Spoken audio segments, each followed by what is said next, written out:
Dans toute l'histoire, à chaque fois que l'armée française a franchi le Rhin, le moins que l'on puisse dire, c'est que c'était pas pour aller compter les cuillères de pêche ou observer la collection de timbres. Bref, c'était pas pour enfiler des perles, mais plutôt des Prussiens, des Hollandais, des Espagnols, des Autrichiens, enfin à peu près tout quoi. Hein?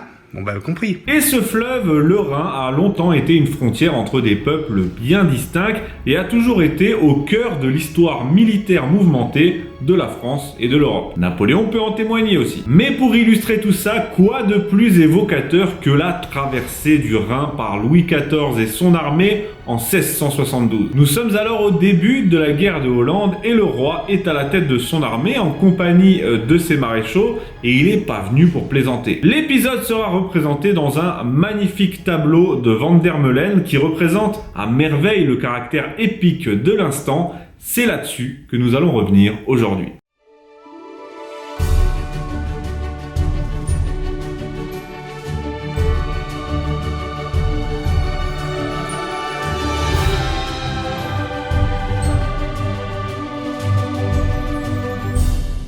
Avant de démarrer cet épisode, je m'excuse par avance, j'ai eu un petit problème de micro, donc c'est pas le même son que d'habitude, là j'arrive pas à le faire marcher, ce sera corrigé au prochain épisode. Comme je l'ai dit, le Rhin prend une place importante dans l'histoire de la France et de l'Europe. Déjà, dans l'histoire de la Gaule et l'histoire romaine, le Rhin était la frontière qui séparait le monde gallo-romain, le monde civilisé, du monde barbare germanique. Il caractérise aussi l'arrivée des Francs, et pour prendre un autre exemple, je pense que l'histoire napoléonienne nous en dit assez sur son importance stratégique. Les roast-beef aimaient pas trop quand on s'approchait du Rhin. Je vais foutre un rotin. C'est pourquoi j'ai choisi ce sujet. Là, on est au XVIIe siècle sous Louis XIV, et ce passage du Rhin par le roi et son armée est ô combien symbolique. Il donnera une peinture célèbre que je vous ai déjà montrée, je vous la remonte parce qu'elle est belle et on va la revoir. C'est une magnifique œuvre de propagande, certes, mais c'est de ça qu'on va parler aujourd'hui. Mais avant de vous parler de tout ça, rapide résumé de la guerre de Hollande, au cours de laquelle tout ceci a lieu. La guerre de Hollande commence en 1672. Louis XIV est alors déjà au sommet de sa puissance. Il est sorti victorieux de la guerre de dévolution, à l'issue de laquelle il a récupéré une partie des Flandres. Sauf que non seulement le roi ne compte pas s'arrêter là et continue à s'étendre dans les Pays-Bas espagnols, mais surtout, une alliance se monte contre lui, la triple alliance avec l'Angleterre, les Provinces-Unies et la Suède. Tiens, une coalition contre la France, du jamais vu dans l'histoire.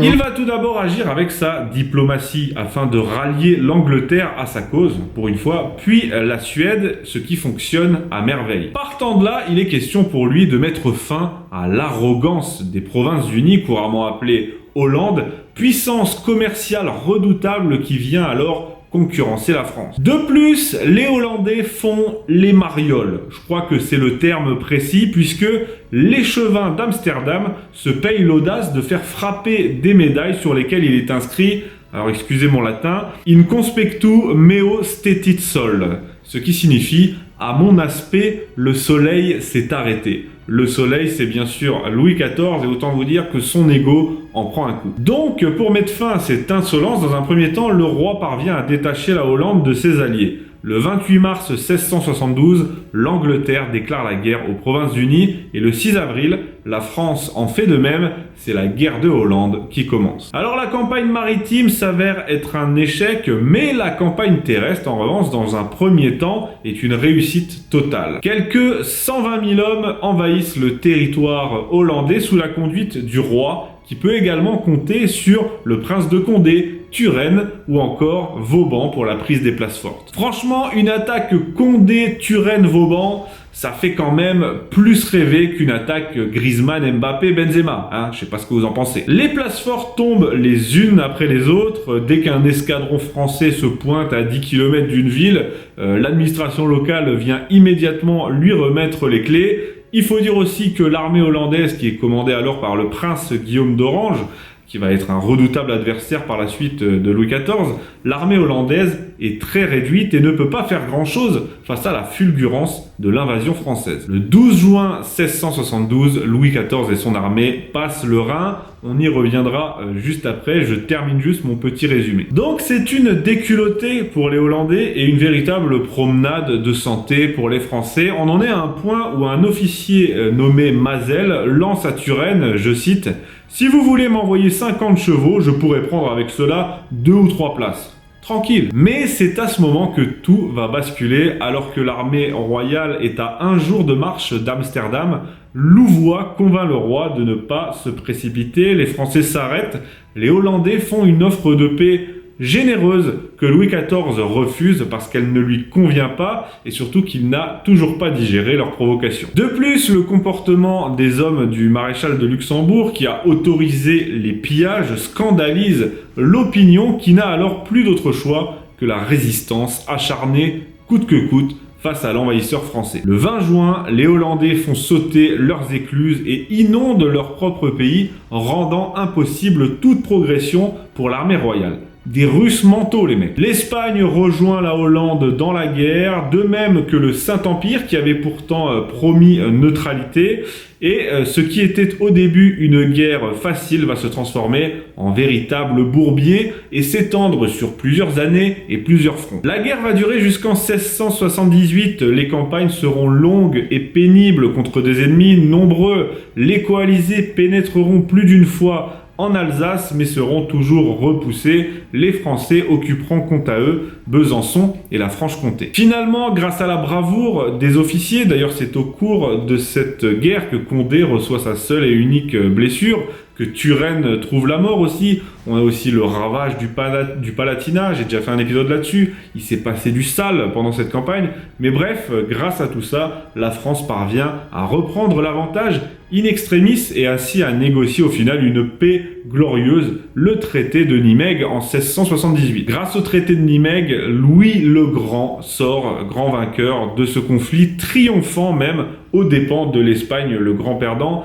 La France récupère la Franche-Comté à ce moment-là, occupe la Lorraine et se voit remettre une grosse partie des places fortes flamandes, permettant ainsi à sa frontière nord d'être plus lisse, homogène et donc mieux défendue. Voilà pour la guerre de Hollande. Maintenant, pour terminer, revenons sur l'épisode qui nous intéresse particulièrement aujourd'hui, l'emblématique traversée du Rhin en 1672 par le roi et son armée. Pourquoi j'insiste là-dessus? Parce que je vous l'ai dit, le Rhin est un véritable symbole important dans notre histoire. Et bien qu'il ne se soit pas passé grand-chose ce jour-là, cet événement va être magnifié par les arts et servir de propagande pour la couronne. Cette traversée a lieu au début de la guerre, donc le 12 juin 1672, l'armée royale arrive à proximité de ce bras du Rhin, près du village de Taulis. Là, les habitants informent le prince de Condé de l'existence d'un gué à un endroit précis. Alors, on sonde ce gué et on construit un pont de bateau, méthode inventée par un certain Martinet. Face à l'armée française, de l'autre côté du Rhin, seulement quelques cavaliers et 2 régiments hollandais. L'artillerie du roi n'en fait qu'une bouchée et quand les premières troupes arrivent au contact, le combat ne dure quelques minutes avant que la panique ne se répande dans les rangs ennemis. Jean Racine dira à propos des Hollandais, je cite, « Ils fuient à toute bride et se renversant les uns sur les autres, vont porter la nouvelle jusqu'au fond de la Hollande que le roi était passé. » Magnifique. On raconte que les Hollandais se rendent et demandent la vie, mais que le duc de Longueville, qui était complètement torché à la vinasse, s'est mis à crier point de quartier pour cette canaille avant de tuer un officier. Ce à quoi les Hollandais répliquent et s'ensuit une fusillade qui aurait pu être évitée. Et on raconte aussi que c'est à ce moment-là, en détournant un pistolet qui était braqué sur sa tempe, que le prince de Condé s'est blessé au poignet. Bref, vous l'aurez compris, ce passage du Rhin n'était pas ce qu'on pourrait appeler un événement militaire majeur en matière d'affrontement. En revanche, grâce aux arts, il va revêtir une importance symbolique. Et c'est là que je conclus sur le fameux tableau de Van der Meulen, qui est un peintre flamand passé au service de la France, Là, c'est le moment où je dis coucou à tous les indépendantistes flamands. Mais vous vexez pas, c'est pour rigoler. Le fait le plus notable est qu'il met en scène le roi en tant que chef de guerre, ce qu'il avait été pour la première fois à cette occasion. On le voit majestueux sur son cheval blanc avec son bâton de commandement dans la main droite. À ses côtés, le duc d'Orléans, son frère, le prince de Condé. À gauche, on voit la cavalerie en train de franchir le gué. Et à droite, on le voit pas sur celui-là parce que c'est un tableau central qui fait partie d'un triptyque. Le peintre sur la droite, sur celui de droite, a représenté le pont de bateau. On peut tout de suite reconnaître un style flamand avec un ciel clair-obscur et une végétation faite d'un camailleux de verre. Non, je déconne, hein. Ça c'est pas de moi, je connais rien à la peinture. Ça figure sur l'excellent site L'Histoire par l'image. En tout cas, ce qu'on peut dire, c'est que le tableau est stylé, voilà, tout ce que j'ai à dire. La représentation des chevaux est remarquable, et cette impression dynamique de mouvement, d'action avec le roi qui gouverne sur tout ce qui l'entoure est saisissante.